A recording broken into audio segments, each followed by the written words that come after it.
بسم اللہ الرحمن الرحیم۔ امام حاکم رحمہ اللہ تعالیٰ نے اپنی کتاب میں اس واقعہ کو، اس حدیث کو نقل کیا ہے۔ اس واقعہ کو نقل کیا ہے حضرت مطرف بن عبداللہ رحمہ اللہ تعالیٰ۔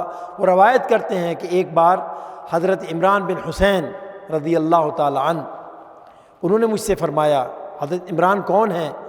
وہ بیان کرتے ہیں کہ نبی اکرم صلی اللہ علیہ وسلم کے بڑے ہی پیارے ساتھی ہیں۔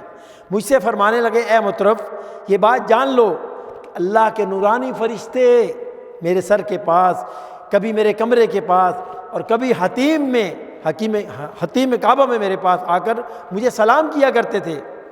پھر ایک بار ایسا ہوا کہ میں ایک تکلیف میں مبتلا ہو گیا، اور تکلیف کی وجہ سے میں نے اپنے آپ کو لوہے سے داغ دیا، یعنی لوہا گرم کر کے اس سے اپنے جسم کو جلایا۔ اس کے بعد انہوں نے میرے پاس آنا، یعنی فرشتوں نے میرے پاس آنا چھوڑ دیا۔ چنانچہ جب حضرت عمران رضی اللہ تعالیٰ عنہ کے زخم ٹھیک ہو گئے تو پھر ایک دن خود مجھ سے فرمانے لگے، اے مطرف جان لو، جو بات جاتی رہی تھی، یعنی میرے پاس جو فرشتے آنا بند ہو گئے تھے، اللہ کے فضل و کرم سے وہ پھر آنا شروع ہو گئے، وہ بات پھر شروع ہو گئی۔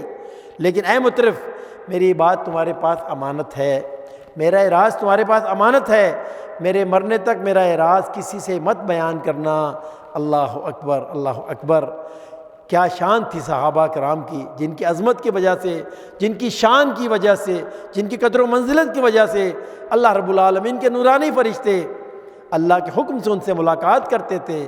اللہ اکبر۔ ناظرین کرام، یہ واقعات صرف حضرت عمران بن حسین کے ساتھ خاص نہیں ہیں، بلکہ اگر ہم سیرت کی کتابوں میں دیکھیں، احادیث کی کتابوں میں دیکھیں، تو بہت سے صحابہ کے ایسے بہت سے واقعات ہمیں ملتے ہیں جن سے فرشتے ملاقات بھی کیا کرتے تھے، جن کے پاس آتے بھی تھے۔ اللہ اکبر، اللہ اکبر، وللہ الحمد، وصلی اللہ علی نبینا محمد وعلی آلہ وصحبہ اجمعین۔ صلو علی